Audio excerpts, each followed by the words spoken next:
Yo, what's up, Bleach fans? This is Rafael from C Manga, and I'm here to give you a review of Chapter 536, Everything But the Rain, Op.9, June Truth.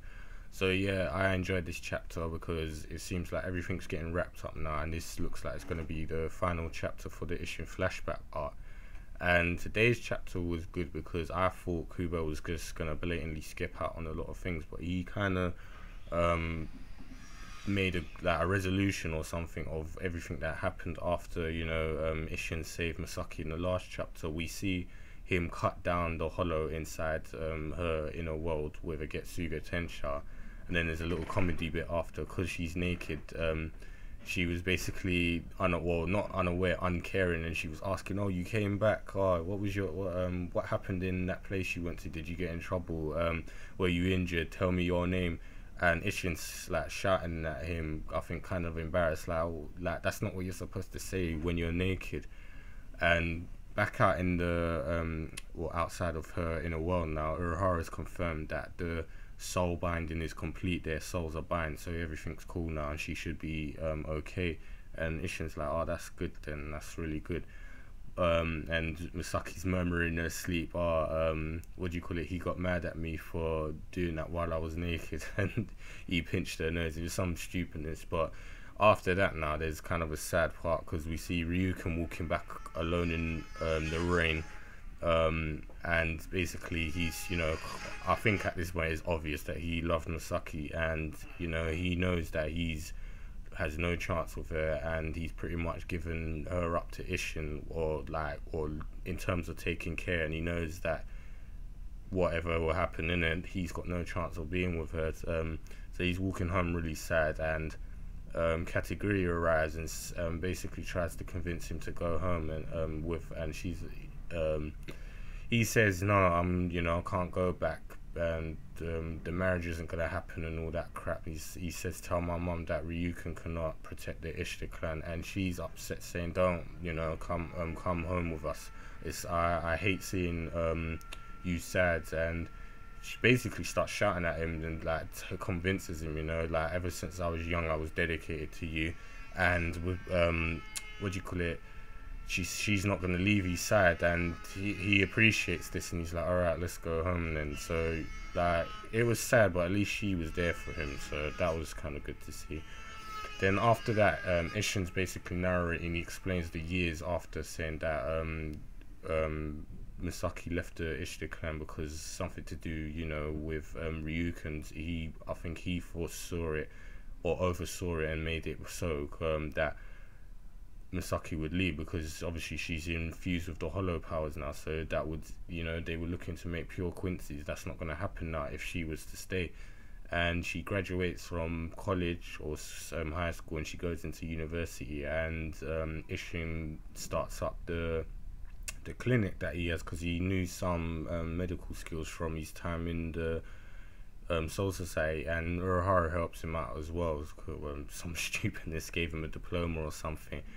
And she visits him, Masaki, every now and then. It's kind of it's really like some weird love story, this chapter, because they go to a cinema and watch some flipping love film or some crap like that, and in the film the guy says, oh, the person he was married to reminds him of the son, and Ishin says Masaki reminds her exactly of that, the son's, basically how kind-hearted she is, she's strong and everything, and things seem to orbit around her. And I remember Ichigo said the same thing about Masaki saying that his mum was the son that their family orbited around, so I guess they share the same thoughts about her, what kind of person she was.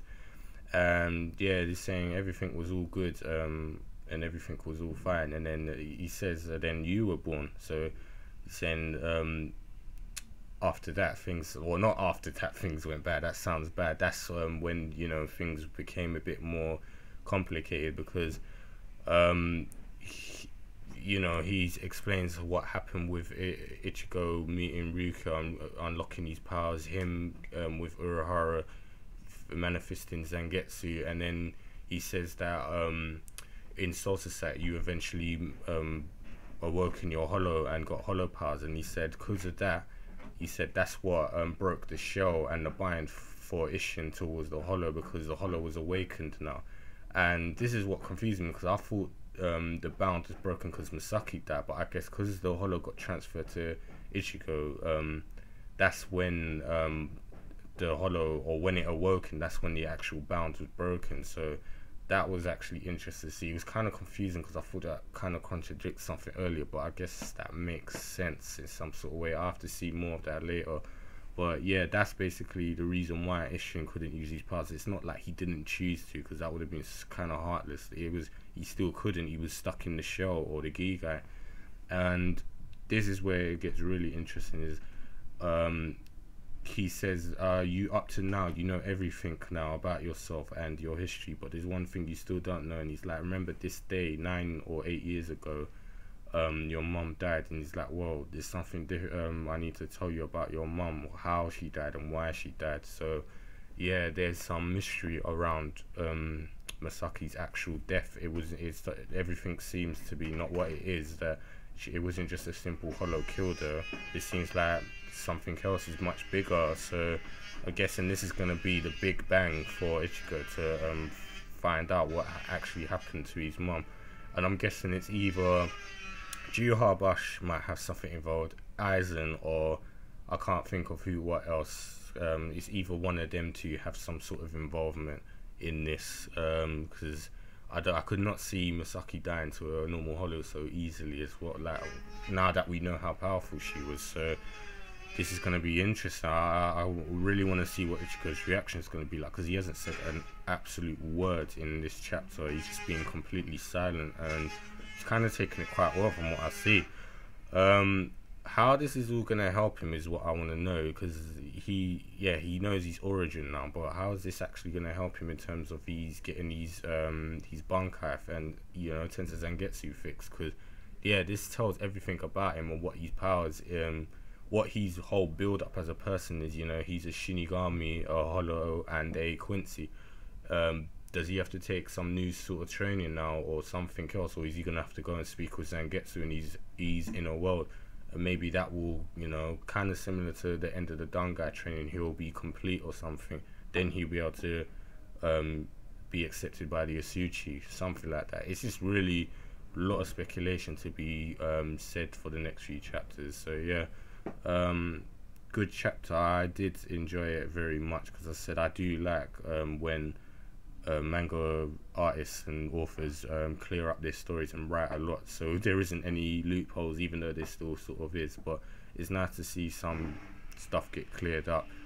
And as I said, it was, you know, even though it was kind of more of a slice life chapter, it was good to see everything cleared up before this flashback ends.